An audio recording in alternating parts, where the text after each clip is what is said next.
শিক্ষামন্ত্রীর তো সরাসরি হস্তক্ষেপ আমরা অনুরোধ করব না, কি দাবি বলবো না, অনুরোধ করছি।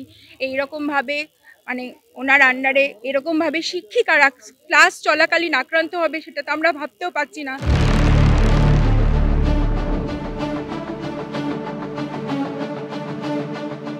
স্কুল চলাকালীন আচমকাই দুষ্কৃতী হামলা, স্কুলের এক শিক্ষককে ব্যাপক মারধর। ইতিমধ্যেই সমাজ মাধ্যমে সেই ভিডিও ভাইরাল। ঘটনাটি দক্ষিণ 24 পরগনার নরেন্দ্রপুর থানার অন্তর্গত বলরামপুর এমএন বিদ্যা মন্দিরের। এই দুষ্কৃতী হামলার নেপথ্যে প্রধান শিক্ষকের মদত রয়েছে বলে অভিযোগ আক্রান্ত শিক্ষকের। আমাকে প্রচণ্ড মেরেছে। কেন যে ওদের রাগ আমি কিছু বুঝতে পারিনি। শুধু একটাই কথা আমরা বলতে পারি যে হেড স্যারের আমরা যে সমস্ত দুর্নীতিগুলো ধরতে পেরেছি সেগুলো নিয়ে হাইকোর্টে কেস চলছে। সেই কেস তুলে নেওয়ার জন্য দীর্ঘদিন ধরে আমাদের উপর চাপ সৃষ্টি করা হচ্ছিল এবং বলাই হচ্ছিল যে আমাদেরকে মারা হবে। আজকেই সেই ঘটনাটা মিথ্যে মামলায় ফাঁসানো হবে সে কথাটাও বলা হচ্ছিল। মারধর করেছে, 7-8 জনকে মারধর করেছে, সিরিয়াস ইনজিওর্ড। এবং আমরা টোটাল 25 জন একত্রে আছি। এইচএম এর অন্যায় অনিয়ম দুর্নীতির বিরুদ্ধে আমরা রুখে দাঁড়িয়েছি, সেটাই হলো মূল কারণ। মারধর করা হয়েছে, বাইরে থেকে এসে মারধর করেছে, এটা প্রধান শিক্ষকের মদতে এটা হয়েছে। এই বিষয়টা সম্পূর্ণ মিথ্যে কথা, সম্পূর্ণ মিথ্যে কথা। এরা দীর্ঘকাল স্কুলে একটা অরাজকতা তৈরি করার চেষ্টা করছে। একই সঙ্গে নাম জড়িয়েছে শাসক দলের। কোনো তৃণমূল কংগ্রেসের কোনো কেউ জানি জনগণ গিয়েছে, এখানে দলের কোনো ব্যাপার নেই। আপনারা দেখেছেন বিষ্ণুপুর দিয়েও লোকজন এসছে। হ্যাঁ, আমরা ছিলাম, এটাই হচ্ছে আমাদের অপরাধ।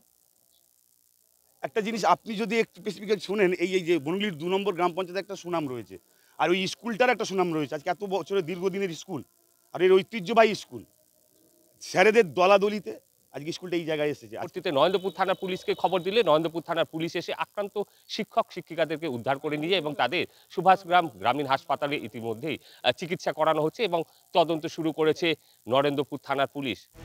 তবে সূত্র বলছে অন্য কথা। স্কুলের এক পড়ুয়াকে যৌন নির্যাতনের অভিযোগ স্কুলের এক শিক্ষকের বিরুদ্ধে। অভিভাবকদের অভিযোগ, ঘটনায় ধামাচাপা দেওয়ার চেষ্টা করছে স্কুলের অন্যান্য শিক্ষক শিক্ষিকারা। তাই নিয়ে শনিবার ধুন্ধুমার পরিস্থিতি। একটা বাচ্চা নিরীহ 12 বছরের মেয়ের উপর অত্যাচার হয়েছে এবং কিছু স্যার সেই মেয়েটাকে চাপা দেওয়ার জন্য, ওই স্যারটাকে বাঁচানোর জন্য এখানে ওরা মানে মেয়েটাকে ভয় দেখাচ্ছে এবং তার সঙ্গে সঙ্গে আরও কিছু ছেলে মেয়েদেরকে ভয় দেখাচ্ছে, যদি এসব বলে তারা স্কুল থেকে তাদের বের করে দেবে, টিসি দিয়ে দেবে, এইসব ভয় দেখাচ্ছে। আমরা লোকাল গার্জেনরা এসে স্কুলে আমরা শুধু জিজ্ঞাসা করতে এসেছিলাম যে আপনারা এগুলো কেন করছেন। তার জন্য ওরা স্কুলে গেট ফেট বন্ধ করে আমাদের উপর ইট পাথর ছুড়ে দেয় প্রথম। তারপর আমরা রেগে গিয়ে ওদের ধাক্কা দিয়ে দিই। উপযুক্ত শাস্তি হোক, যে করেছে এরকম ঘৃণিত কাজ, সেই ঘৃণিত কাজের উপযুক্ত শাস্তি হোক, এই আশা বা প্রত্যাশা আমরা রাখি। তবে স্কুলের প্রধান শিক্ষকের বিরুদ্ধে রয়েছে আর্থিক দুর্নীতির অভিযোগ, যা নিয়ে আদালতে মামলাও চলছে। এই মামলা তুলে নেওয়ার জন্যই হামলা বলে অভিযোগ। গোটা ঘটনা জানিয়ে নরেন্দ্রপুর থানায় অভিযোগ দায়ের আক্রান্ত শিক্ষক শিক্ষিকাদের। তাদের পাশে দাঁড়িয়েছে শিক্ষক সংগঠন। শিক্ষা প্রতিষ্ঠানে কিভাবে ঢোকে দুষ্কৃতীরা, ঘটনার নিন্দা প্রকাশের পাশাপাশি প্রশাসনের ভূমিকায় উঠেছে প্রশ্ন। কোন স্যারের নামে কি পক্সো কেস হয়েছে তার জন্য আমাদের ছাড়বে না। এবং আমাদের বলতে কাদের, যারা আমরা আজকে হেডমাস্টার মশাই দুর্নীতি ধরে মহামান্য আদালতের কাছে দ্বারস্থ, তাদেরকে ছাড়বে না। এবং এলাকার লোক দিয়ে উনি আমাদেরকে ভয় দেখাচ্ছেন, কেস তুলে নিতে হবে, নইলে এরকম করব, এলাকা ভালো না, ওই করবো। আমরা আইসি স্যারকে জানিয়েছি। আমরা প্রত্যেকে এই ঘটনার তীব্র নিন্দা জানাচ্ছি। আমরা দেখতে পাচ্ছি একটার পর একটা বিভিন্ন শিক্ষা প্রতিষ্ঠানে শিক্ষক শিক্ষিকারা আক্রান্ত হচ্ছেন এবং প্রশাসন এখানে নীরব ভূমিকা পালন করছে। খুব দুঃখজনক সেটা হচ্ছে স্থানীয় যে পিআই অর্থাৎ ম্যানেজিং কমিটির একজন স্পন্সর কমিটির সদস্য, তিনি এই দুষ্কৃতী দলের মধ্যে ছিলেন। প্রাক্তন ম্যানেজিং কমিটির সদস্য অর্থাৎ শাসক দলের যে ম্যানেজিং কমিটি, তাদের 2 সদস্য উপস্থিত ছিলেন।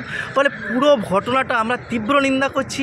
শিক্ষা কেন্দ্রগুলোকে এমন একটা জায়গায় নিয়ে যাওয়া হচ্ছে, সোশ্যাল মিডিয়ায় এইসব ছবিগুলো ছড়িয়ে পড়ার মধ্য দিয়ে ছাত্র শিক্ষক যে সম্পর্কটুকু ছিল, যেটুকু বাঁধন ছিল, সেগুলোকে একেবারে আলগা করে দেওয়া হচ্ছে, সেগুলোকে একটা প্রশ্নচিহ্নের জায়গায় নিয়ে যাওয়া হচ্ছে। ক্যামেরায় লিসন লোধের সঙ্গে রেশমি দাস, তমাল সরকার ও মফিজুল ইসলামের রিপোর্ট, ক্যালকাটা নিউজ।